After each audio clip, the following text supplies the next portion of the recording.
That's an interesting point to sort of talk about also the aesthetic that kind of motivates you. And one of the things that I see that connects up your mode of working and really the way that you see the figure, the artwork that you love and are inspired by, is that there's this idea that seems to occur of model making, of the idea of coherent, three-dimensional surfaces, sort of nearly like the way that I've sort of thought about this in conversations we've had, and sort of forgive me if this is a bad characterization, is that when you look at a beautifully done model, like even like a model train set or something, some miniature of things, there's this kind of fascination that comes with taking something real and making it small and intelligible, and it looks like a little tree, it looks like a real thing. There's something about there's something exquisite about that. And I feel something similar in your way of, it's nearly like the anatomy, the pictorial space, the perspective, all of these things, there's a sort of a quality about this, and it seems that this is what really has inspired you. And so yeah, could you talk a little bit about this idea of course, making models for the generation of the image is an important part of your process, and we can talk about that as well later, but maybe you could talk about the idea of a modeled reality and how you see that. To me, this is an essential point. I was also thinking about it recently because I'm constantly thinking about all these different things, but this idea of a model has become kind of a central one, because I would even say that, the big revolution of, for example, if we can call it artistic revolution, the one of the Renaissance, but even ancient Greece, is all about this. It's about making models, more than making paintings. Paintings are the consequence of this need to create models. For example, today, we are again in this kind of situation. We are recreating the world in terms of models, but not just, visual models, but also mathematical models. So we need to, let's say, to understand the world through the models, because once you are making a model, and when this model is also translated into a visual experience, your brain is opening up 360 degrees, because instead of having like a mathematical formula that is two-dimensional on a piece of paper that is the codex, once you have a model, which is meaning, as you said before, like a more manageable version of reality, you can start to play with it. You can start to see it from different point of view. You can start to discover, that guy that was looking at this, you look from the back and then he doesn't have hair like me, on my head, if he's this. So there are so many, is the way to understand reality to a much wider degree, So ancient, for example, I wrote an article about that thing, about this on a book that's called The Figure, that has been published by sorry, and it was exactly about that. To me, there is like really a progression in civilization,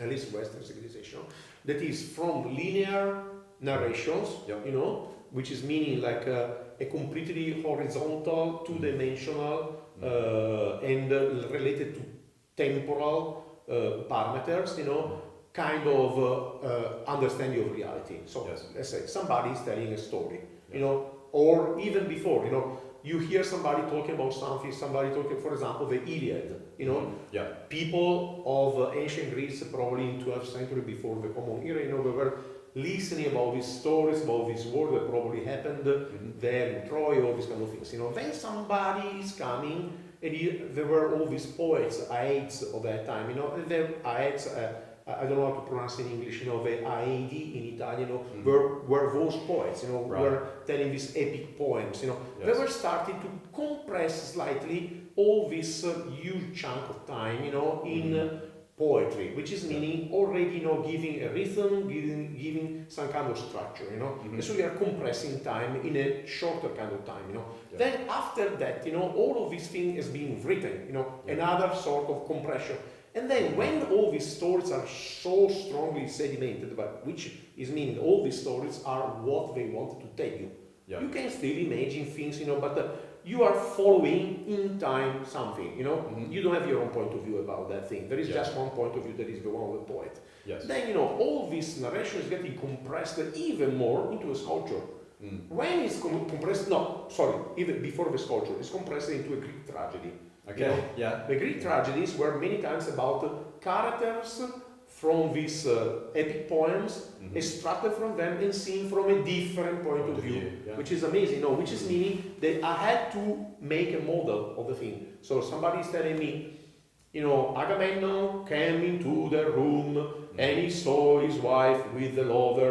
Okay, and so this is the poet, what the poet is telling you, you know, from his point of view. But then, when the story is so well known, you can start to say, okay, but what if instead of seeing Agamemnon from his point of view, we're going to see from the point of view of the wife, or the point of view of the lover, or the point of view of the son that is coming back while they are in the room doing this and that. So it means you create a model of a room, of a space. So you see that instead of time, it starts to become space, you know. Yes. And then the next step is sculptures. And then after the whole thing, after making all this investigation into space or something that before was about time, you have a final image that is a painting. But this painting is so rich and beautiful because it's coming from all this investigation.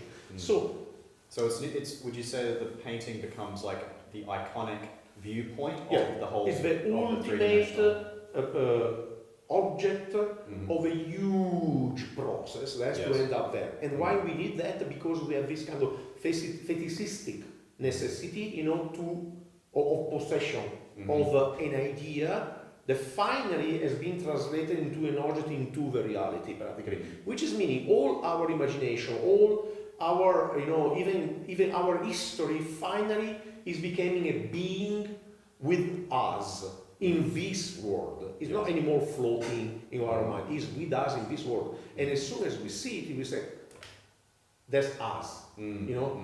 So that's the thing. So there is a huge... That's the meaning that's really where we look at and we gravitate towards that. It's the apex of a civilization. So the apex of a Greek civilization was the Parthenon. And the Parthenon is the result of this super long process that finally end up in this image, you know, out of which new stories, new images came out, you know, but that's the epics. So all of this comes from this process of creating models, you know, because when I have the models, I can start to see a narration from a different point of view and figure out new images, which is implying also a huge progress in science because you are getting able to investigate reality from different point of view, you know. Okay, the same thing happened during the Renaissance. The Renaissance, instead of this thing didn't happen for the old mythology, but it happened for Christianity. Christianity started as a linear narration, in which it also was prohibited to make images, but then slowly, you know, and passing through experiences are the ones you were talking about before, you know, like almost low-level experiences. The presepio, you know, the Italian presepio, is like this little Christmas scene, you know, in which, what you do then? There. You are taking a narration and transforming little puppets. And then the little kids can put Saint Mary here and Saint Joseph here and say, oh, what are you going to put the donkey there instead of that? And so they are starting to see things from different... Even, you know, if you see Jesus Christ instead of from the front, from the back, that's a pretty big thing, you know, because until that moment the religion told you that's the sacred image, and then you look from behind, you know, you see your own point of view, you know. So to do that, you need to create models, you know. And then the Renaissance was exactly the culminating point of this long process, which culminated into images, you know. And I think this idea of sedimenting narrations from time into space is the main, let's say, cultural feature of the West. So that's why model is so important, you know, because even in my process, you know, I need to create models exactly for that reason, because I have an idea that is floating, that probably also is still part of a linear narration. And once I'm starting to visualize how I want to make it, I need to create a model in order really to play with the... For example, now I'm making a painting about a super difficult theme, that is September 11. Yeah. It's extremely difficult. Right. You I know, didn't know you were doing no, that. as a friend of mine, as a curator, asked me, why don't you make a painting about it? You know, Yeah. a scene from inside the airplane. Oh my gosh, man, it's super Wow. difficult. Yeah. But then I'm starting to figure it out. But to make it, I have to be inside the model of the airplane with the figures. So it's an extremely complex thing, you know, because I know there is a linear narration about this. But it's also about something that we don't know anything about it, you know. Yeah. So you have to create a reality Mm-hmm. that is in the form of a model into which you are getting in and starting to see what is your point of view, which is also your ideological take on that thing. Yeah. You know, so you know, to me, this idea of the model is the main thing. In some way, you know, goes back to the point when we were kids playing the little soldiers. Yes. You know, is exactly the thing. You know, Yeah. painting is exactly that. Something that you've mentioned in the past has been also to do with the idea that perspective is implying the individual. Yeah. And implying that each person has their own understanding of the world based on where they have grown up and what they've been exposed to and what their sort of social position is and all of these things. Yeah. And that's also, and there seems to be something very democratic about that there's the idea that there is a value in having that everyone in society has a perspective on things. There's not just one king who is telling everyone how it is, but each person has their own understanding, their own awareness of problems, their own empathy for the people around them that might not be known about otherwise. Yeah, so this is an interesting idea. I think it's very important because again, you know, is by chance, you know, perspective the first time was invented in ancient Greece, you know, in Athens, because I think it was like a very significant. They was invented in a place in which they were also invented democracy. You know, they invented perspective and democracy in the same moment. But and also Greek tragedy, which is again the same thing. You know, is about, you know, we have a model of something. You know, there is a problem. We have to rationalize it. Each of us has a different point of view about this, and then we have to discuss it. In fact, you know, the thing that is important is that the perspective implies the individual, but not the individualistic. So it's meaning a negotiation, individual inside the community, because the community makes the individual and the group of individuals make the community, and which is implying a system of negotiation and dialogue. So there must be something we are agreed on about, you know, and then we can start to discuss, you know, and then we can start to expose our different point of view. For example, you know, expressionism of the 19th century, for example, Edward Munch, for example, that is individualistic to the topic, you know, it's I see the world in this way, you can't understand my point of view, but this is my point of view, you know, I don't want to get in contact with you in any way, you know, I just express my point of view, you know, and my point of view is completely asocial, practically, but the one of the, I don't know, Phidias or Polycletus is like to say, this is my take on this thing, you know, what is yours? You know, for example, we were making these competitions about representing the Amazons, you know, and so Phidia made his own version, Polycletus made his own version, Scopas made his own versions, and then there was a competition there. But, you know, it's meaning that they were all agreed on the fact that they had to communicate that subject in a way that was socially acceptable and usable also, you know. So, in the political process, you know, there was you know, how to face the Persians invading us, you know. So there was a huge discussion. Each of the people had his own point of view. Themistocles has the best one, and he was able to convince everybody else. So in the end, there is one point of view, but that one is not imposed. Is coming from the discussion, you know. So even in painting, you know, there is a best point of view from which you can, you know, see the adoration of the Magi. You know, it can be Leonardo, it can be Raphael, can be Leonardo, can be Botticelli or whoever, Pinturicchio.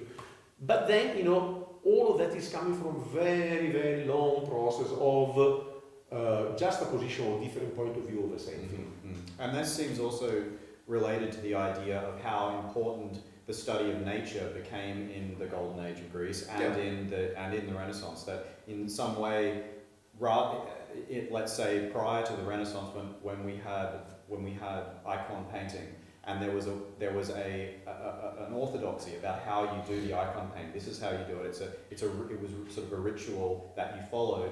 And then by the time that you have Leonardo, you have someone who is studying anatomy and studying nature and looking at it, trying to figure it out for himself, trying to have his own understanding of it, Exactly. and in a way not trusting anyone else's conclusion, but investigating it in his own way, but then taking that and offering it to the people around him and making it accessible to them. This is what I've found, and I'm bringing it back for you in some way. Yes. Yeah. In fact, this is another very important point, because, let's say, during the Middle Ages, Christianity, because of course all of this is all the movement of civilizations is all inside this big idea of a sacred. The sacred can be of one kind, of another kind. Let's say, since the affirmation of Christianity until the Renaissance, until the 13th century, until Giotto, let's say, there was a prevailing of a word, of a written word, which is meaning, beside of the censorship of the images, is meaning also that there is this prevailing of a linear narration, and the invisibility. Even images were considered written images. The written images, the icons are written images. Yes. So it's meaning that the role of the artist was extremely weakened down practically. It wasn't he had just to execute what was already formalized, but was formalized in, let's say, in the terms of the prevailing of the word, of the images. It was just a different articulation of the idea of the word, practically, the painted one. So, but then, what's happening? As soon, and that was happened meticulously, almost like between the Gothic in Northern Europe with sculptures mostly, but painting in Italy, in Assisi, they opened up all of a sudden the possibility again to explore these stories. They were probably encouraging, also because there was one figure who was Saint Francis, who was considered the second Christ, which is meaning that you have to reincorporate that huge experience of mysticism into a new form of narration. You have to give, and also, the teaching of Saint Francis was a lot about, getting reconnected with the reality. Nature, the animals, etc., the sun, the moon, all these things. Reconsider the real world. So in all of this, probably connected with many other factors, probably, because all of this, is always coming from a multitude of factors working together in the same moment. So, but to make the long story short, as we usually say, we have to say that the painter in that moment got again the possibility to explore. And he started to explore this three-dimensional world to find his own point of view. Once you start that process without end practically. So that's why we get Leonardo at a certain point, because when you are creating these models, you want the elements into the models of the models themselves to be extremely accurate. Because in fact, many times, today people think, okay, Leonardo was mostly a scientist, MIT put Leonardo as among the scientists. In reality, Leonardo was a scientist as a consequence of being a painter, because all his approach to reality and to the discovery of the knowledge of reality was coming from a necessity to have the most accurate model as possible of reality in order to be represented. That's what Leonardo was, and that was common to many others. It wasn't just him, because Michelangelo also was making anatomical dissection and things like this, and many others. They really wanted to know in order to represent it, because they didn't accept, as you said before, but the thing that is important is this. All of this ended, let's say, with two things, the discovery of Americas, and then, let's say, the Mediterranean became like marginal, and the same moment the Reformation in Northern Italy, in Northern Europe, sorry. The Reformation ended up the production of images in a way, in a big part, but then it guaranteed a huge development of science. But it's interesting, how science is developing without images or with images. Let's say, the Northern European perspective that was without images in many areas, like in Denmark. Denmark there was Tycho Brahe, for example, the astronomer, Yes. which was the antagonist of Copernicus. I think I don't remember exactly, But anyway, the science without images brings forth a kind of a world which is the one we are living right now, which is about no limits. No, the idea that there's no limits, industrialization cannot be stopped, finance cannot be stopped, the world is getting destroyed by all of this because we can't stop this. To me, the thing that is interesting about the images at the core of a civilization, which is opening up the brain to everybody, but at the same time is balancing. I'm talking about real images, not like advertising or images that they are in the moment they are appearing, they are disappearing.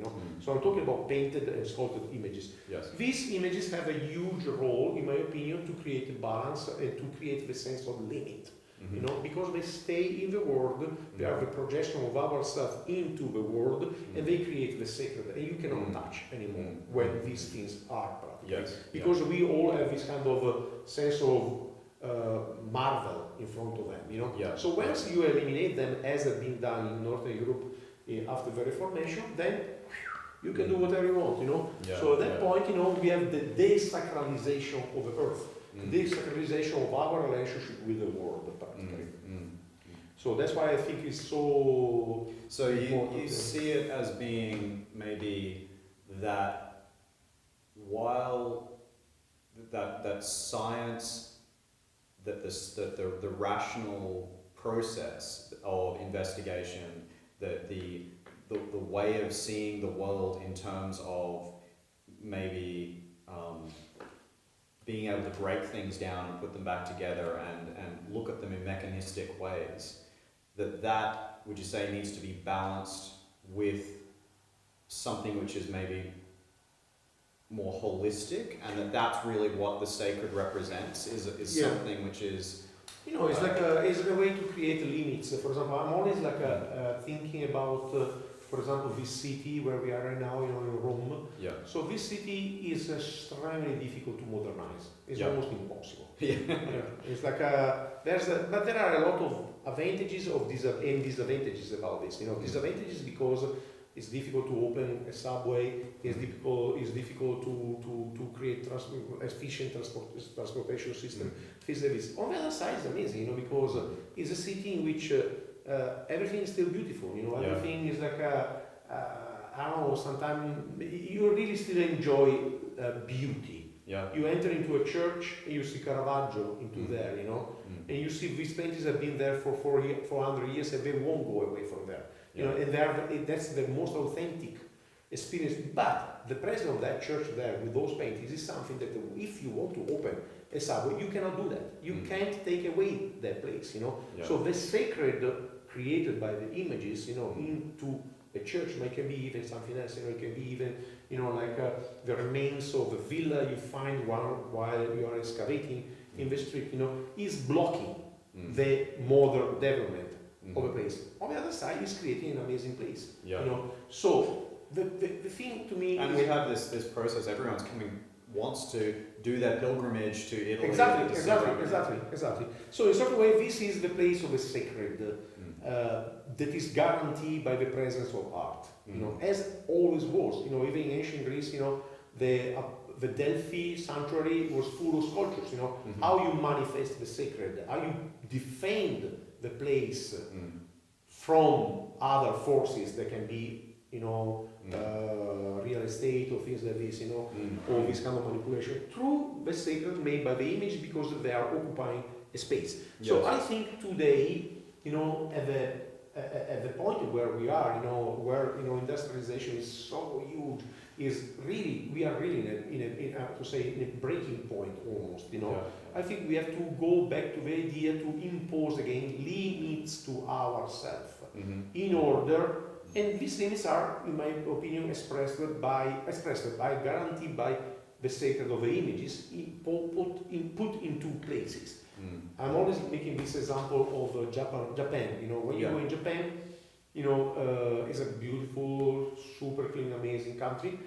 But I never understood why it's so amazing until I was there, and I discovered that at the feet of each hills, there are temples.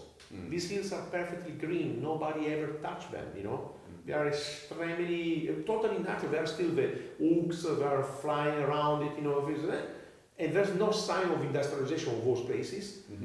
It is because there are these temples. The temples, which are architecture, sculpture, and painting, and music all together in one place, are defending these amazing places. Yes. So that's what we should really try to do again. That's the role of art, in my opinion, today. Right.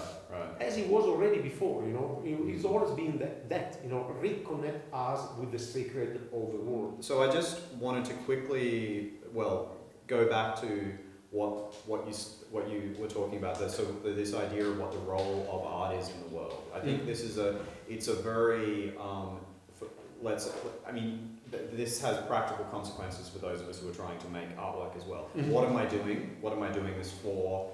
What kind of guidelines can I set for myself about this? And it seems to me that there's all sorts of ways that we can go astray as artists, where we have a kind of some ideological view of what we should be doing, and things can very quickly fall into a kind of propaganda, where we want to satisfy a certain ideology, but also we can fall into what you just mentioned about let's say something with the example of Munch, and I guess you're referring to examples such as The Scream and things that are very, very personal self-expression, where it becomes something which can be not connected to your audience, where it's purely individual and it's not connected to, which is arguable about that particular piece, but the idea that it can be just a personal thing or it can be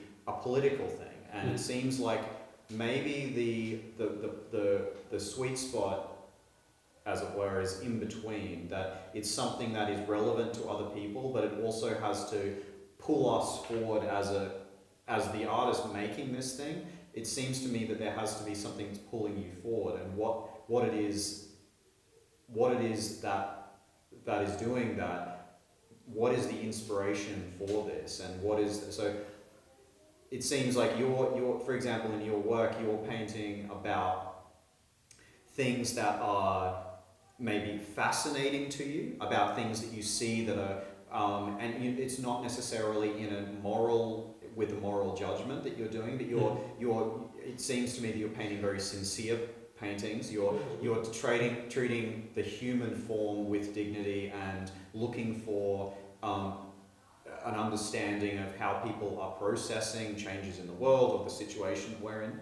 You're also, in the example of, say, this painting about slavery, you're looking back at things that are horrendous, and I wouldn't think that you're necessarily saying what are we learning from it, but in some way you are wanting to in some way memorialize it, that this was important. So would you say that you're looking at the world and saying, holding up things that appear, from your perspective, appear to be very important, that they need to be memorialized in some way, they need to be made tangible objects to other people? Would that be a good? Yeah, absolutely. If I will say this. I have like three different levels of what I'm doing practically. So one are these, let's say, personal visions, let's say. Also because, let's say one thing, I'm 54. I was born in 1965. I was going across all what I saw during these decades, which has been like a moments of huge passages. We are at the end of modernity, post-modernity, and today we are in a completely different kind of world. Thanks God, because I hope that something better is going to happen in the arts. There is this opportunity while it wasn't possible when I was a little kid. I still remember, when I was like, 9, 10 years old, the people who knew about art, seeing what I was trying to do, said, why are you doing these things? You have to do abstraction right now. There's no meaning to do any figurative art right now. This was like 9, 10 years old, And then so postmodernism, in which figuration was coming back, but in a weird way, always along this kind of personal point of view. And then I was always pushing for this kind of, let's say, objectivation of the image, and I was always looking for my own for getting the tools to do that, Yes. So anyway, coming from all these different from this kind of background, I'm also reflecting that, because I have my paintings which are like let's say personal visions. I have the ones in which are expressing determinate opinions about certain things, and also there are the projects for permanent works to stay in the place. Let's say the main ones are these last ones, those are exactly the more important thing. So the inspiration for those is coming from figures, narrations which imply also a place, a territory. Yes. And so it's meaning giving shape to something that the territory is asking about, Yes. There is a place in which, for example, I don't know, Robert Johnson met with the devil. Yeah. Probably never happened, we don't know where is this place, but there is an area, and I'm thinking, okay. There's a myth There is a myth that this guy in a place. who's sort of let's say the guy who made rock and roll happen in some way. Exactly. It And changed the culture of today practically. Even it's like he opened up a huge new abyss of emotionality and things that have been forgotten for centuries, in the Western culture. They came back all and of a the sudden. only way to kind of express that mythologically is to say, like the gods came to him, the muses came, or Apollo, and the devil came and gave this thing to me. Yeah, exactly. That's exactly, as you say, it's like the usual narrative structures are coming back. They're coming back in one place, the crossroad, which is meaning indicating a specific place, So to me, those are the most radical kind of the one on Pasolini. I'm doing, then I was also working on other projects of this kind of, so there is a place, something pivotal happened there, it needs to take place, because it's all about, this idea to subtract portions of territory from the manipulation of industrialization and create a different understanding of a place, practically. And which is meaning also, by virtue of this projection that we do about our own narration, we are preserving a place because it looks like a sacred and magic to us, So that's the thing, it's extremely meaningful at least, Because the one thing that is extremely annoying, about 19th century monuments, you see, a narration that is getting deposited in two places, but it's not connected with the place, Instead, all the Greek and Roman things were all materialization of the sacredness of the place, which is what I'm interested about, because that is authentic. The rest is propaganda, practically. It's a completely different thing, in my opinion. So, but you see, there is this one thing that is usually considered a limitation of art, that is its own materiality. In my opinion, it's exactly the opposite. It's the huge power that it has in being material and then occupying a place and subtracting the place to something else, Okay, so this thing. Then there are, going backward, there is also this kind of opinion, painting that are related to my own opinions about painting in some way, because I still have to express through painting my own ideas on painting, practically. So this work here, the large painting we saw before, is like really about my own opinion about what painting can be. So that's more related to, for example, a museum. There is public art to stay into places, talking to everybody. Place works to, they can still talk to everybody, but they are made specifically for places in which people consider that kind of things, And then there are the more, let's say, vision-like kind of paintings that I'm doing.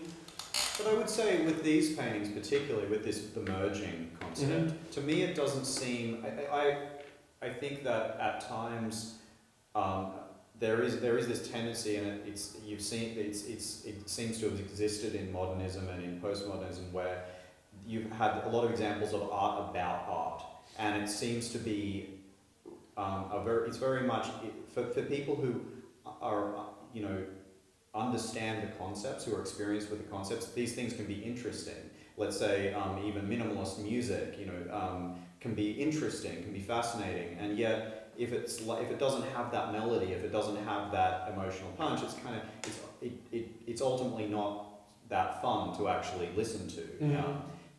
So there is this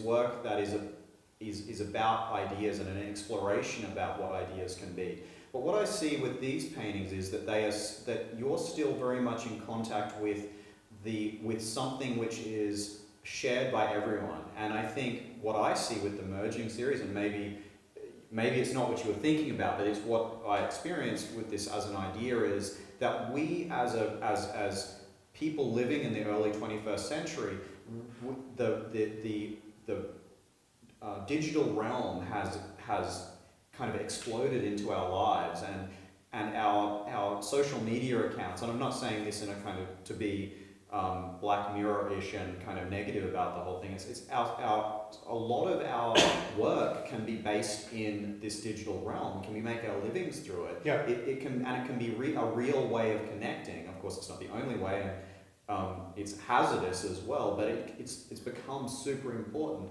and so there's this whole mathematically driven digital realm that is exploded into our lives, but we are still these flesh and blood human beings. Yeah. And that's what I feel in a lot of these, what you're doing here is, yes, you're talking about art, but you're really talking about a human experience of something, and also it's very accessible. So the average person can come in and can relate to these figures who are falling, who are somehow disoriented, who are trying to find their way out where it seems as though you're talking about something. It's like our brains haven't caught up with how with this digital world. That's the thing. That's the thing. So today we are extremely aware of all of this because we are in the midst of something that is happening practically. Yeah. So it's like, in the moment in which probably writing has been invented, when alphabetical writing was invented, there's been so many different approaches to it, it even created religions, this kind of thing. Even like, the digital world now, we can create religions. So we are in the middle of this huge change. So that is the huge narrative that is relating all of us. But I think in a sort of way, I'm not saying that it's temporary, but it's really because we are in this crazy point of passage, and we see in front of us so many different perspectives. And my idea is like to bend it in a certain direction, somebody is bending into another direction, each of us. And I think all of these hypotheses are, I hope to be part of that, extremely, they're important because they are hypotheses, of course, and this is part of really of me as an artist, creating this kind of meta narrations, because they are not really narrations, they are narrations implied into the media I'm using practically. Yes. So I'm talking about the media, but today the media is extremely relevant. And but and that's why the other kind of work that is about these figures, is like to say, okay, I'm understanding what the media can do in that area, and then I'm doing it practically. And then of course, the person, I hope one day gonna happen, that the person, some people gonna go to see this monument if they're gonna build it, about Pasolini. Nobody, I hope they won't think about me. They have to think about Pasolini. In this case, they're thinking about me, they're thinking about a painting, they're thinking about what Nicola Verlato is thinking, this kind of things. What is his hypothesis, what is the idea, And then, there is the other thing I was talking about, like the more, let's say, I'm also trying to give some time, they can be like more visionary kind of paintings, they are like the older ones, or even can be like a metaphysical or philosophical or ideological answers I'm trying to give to certain things. For example, this one about slavery is about that, so it's like a very complex moment about this movement of population from one place to another, and so that's why, this is kind of came to me in a sort of way. Tied to certain intellectual movements that were happening as well with modernism and these ideas. Another point that I think is we haven't touched on yet is that you actually studied architecture, and so these mausoleums that you're designing are not you're designing sculptures and paintings. You're also designing the building, and so you're interested in classical proportions. I mean, we walked around LA and looked at that's different types of ionic columns. How architects of, say, the 19th century were working then, and what they were choosing to do in their approaches to decorating their buildings.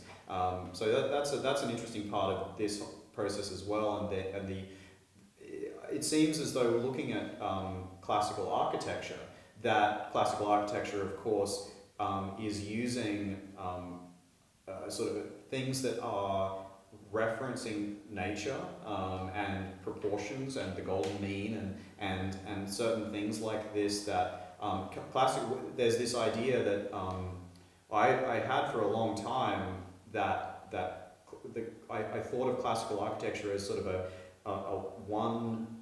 monolithic, this is the way you do a building, this is what a certain, and there are rules, but at the same time, when you actually look across classical buildings, there's such a huge variety. Even though there's a similarity, even though there's a feel, there's a kind of something that's delightful about it. There's something that feels balanced and in a good building. But there's still such variety as well. And if you want to talk about this is also very interesting, I think. But it goes again, toward the idea of a place, or something going to stay in the place, unless somebody wants to destroy it. But why? Because the building, the decorated building, is not really decorated because the thing that is kind of paradoxical in classic architecture is the decoration makes the architecture, is not something more that is putting over. They say, to me there is a difference between building and architecture. To build, you can just make a cube, and you can do whatever you want into it, that's just a building. And that's what people consider architecture today, And then today they think, okay, it's a cube with decoration. No, the architecture is the representation of the original building that is the temple, which is giving always this sacrality, So once you see a building like the one that I'm trying to do, why I'm using all these classic elements, rearranged around a certain typology, things like this, because I want to induce this feeling of sacrality. If I make a cube, that's just a building, in which maybe one day can be, a restaurant, the day after can be, an apartment place, Instead, once you are giving that kind of shapes, that kind of, you put those elements, you order the whole building through those elements, you are creating this connection with this original building that is very much embedded in our brains. There's not just historically, but it's what it is. The trilytic system, columns and beams, beams on top of it. That's the base of sacred architecture everywhere in the world. It's here in Japan, in China, everywhere. It's nearly like the gesture of the building. It's the gesture of the building. You first put the columns, and then you put the lintel, and then you build on top. Yeah, absolutely. And so then the characterization of all these so-called decorations, the capital, the basis, the all the frames. I don't know in English all the names, but anyway, in Italian we would say the trabeazione, the mensole, all these different elements. They are all corresponding to something sacred that was happening in these places, which was like all these decorations for the festivities. So the original classic architecture is already the representation of something was happening before, for maybe 10,000 years. I don't even know how long, but putting together some columns made in wood, with the beams on top of it, and then for the festivities you put like flowers and foliage and things like this. Then what you're gonna do? You're gonna transform that moment of the epics, the moment in which there is a huge festivity, in which all these decorations are there, into marble, or from being in stone, you transform them into marble. And so that idea of a celebration of something sacred, and then also there is also another thing, because the temple, the real architecture, what it is, they are like is a building around an image. That's what it is, you know. What is the Parthenon that has been the base of all Western architecture practically? There is what? There is an image. There is the image of the goddess Athens, you know, Athens. And but you know, you see in Japan, you see in China, you see all this, you see in India, all these sacred buildings contain an image which stays in the place. Maybe in that place something important happened. Yeah. So transferring all of that in all the other activities of human life, like an apartment building, is meaning this place, in some ways, is a way to sacralize the life of people, you know, to make your relationship with the world sacred in a way, you know, and to take it away, which is meaning making like the concrete cube, okay, even have whatever kind of shape, but without respecting that kind of structure, is meaning there's nothing sacred. So you can tear down, rebuild, and make as much money as possible, because the real sacred today is the one. It's making as much money as possible. So I make more money by tearing down something that doesn't mean anything to anybody and rebuilding a new one, you know. So the modern architecture is made in order to be teared down as soon as possible. So you have cycles of building and tearing down, building and tearing down, you know. And then the classic architecture, you know, is made to stay. Well, I mean, for me, there's different types of modern architecture. Yeah, that's true. It seems like there are types of architecture that doesn't look classical, that is still, but in some way it's still doing a similar thing. It's still using materials in a way that is very particular about the proportions and the way that you feel when you walk into the place. And I think one of the things about classical architecture is, or at least great classical architecture, and even is the idea that it respects the person, it respects our and I wonder, it occurred to me that you grew up on a farm, and so did I, and I wonder also if this idea of the sacred place, that for people who maybe grew up in a city or were always moving and didn't have one place that they lived in, it's maybe harder, it's something that's not coming to us as easily as it once did.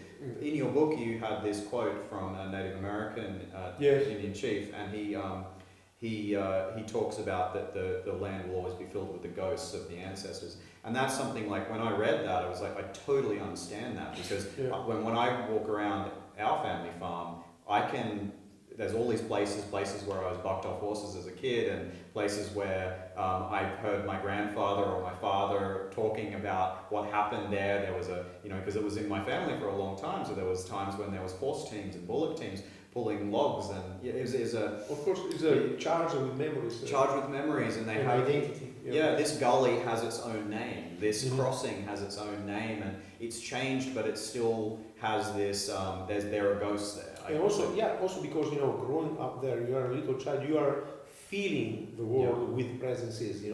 Beside the historical ones of your ancestor or the memories, but there are also all these living, invisible living beasts that they are there, even they are not there. But all the animals, etc. For example, remember behind my home on this hill, very isolated place, near Verona, between Verona and Vicenza, there was a kind of a forest, and me and my brothers were thinking there are the I don't know, all the fairies and this and that. And one day, there was a big company arriving there and tearing down everything, they destroyed everything. And if I was there, because we weren't living there anymore, if I was there, I was trying to oppose to that, But that's what I'm talking about, it's the sacred that is all this projection of your imagination into the real world that makes you maybe defending the place. Because otherwise, if you don't have that, it will always prevail with the strongest reason, that is the reason of the economic. They're going to tell you, hey, man, these are the numbers, we have to make this money, this and this. The only way to oppose, that is not through the law, this and that, it's not through the numbers, it's not through science, it's emotionally. If you are not able to induce this kind of emotionality, you will never get there. That's why, the secularized approach to ecology is wrong. It has to be part of it, but has to be created a mythical thing about it, you know, in sort of way a new form of polytheism. Yep. This new form of polytheism, I have to take one form or another, you know, I have no idea. Oh, I have my own ideas about it, you know, let's say, that maybe it doesn't have to be shared with everybody, but you know, to me, that's the only way. Otherwise, you are not getting there. It's impossible because, you know, numbers are implicitly destroying your relationship with the world. You know, you can say, the rational is this one, you know, is demonstrated by this statistic, this, but nobody gonna care about it, you know, because they are thinking constantly in terms of numbers, you know. So in fact, that's why, you know, the best thing happened in the United States recently was like the protest of the Native Americans in, I think it was called the Eagle Rock, where they were opposing the arrival of this new oil pipeline, you know, but they were able to do it because there was this religious connection with the place, you know, and then it was polytheistic because the monotheistic is not related to a place unless it destroyed the relationship with the place. You know, it comes from that root. You know, today rationalism comes from